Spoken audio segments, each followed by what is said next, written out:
क्योंकि आप सीख गए हैं तो आइए फिर एक गेम खेलते हैं। इस गेम के अंदर आपको ये सेंटेंस मेरे साथ साथ बोलना है। पहले धीरे बोलेंगे, फिर और तेज, फिर और तेज। और अगर आप में से किसी की स और श में प्रॉब्लम होगी तो वो दूर हो जाएगी। It's important to rectify it now. बोलिए आई।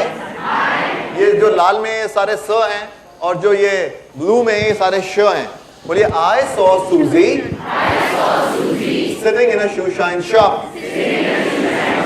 अब मेरे साथ साथ, मेरे बाद नहीं, मेरे साथ साथ हम बराबर हैं। हम इकट्ठे बोलेंगे आई सॉ सूजी sitting in a shoe shine shop.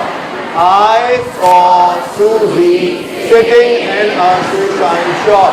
I saw Susie sitting in a shoe shine shop. I saw Susie sitting in a shoe shine shop. I saw Susie sitting in a shoe shine shop.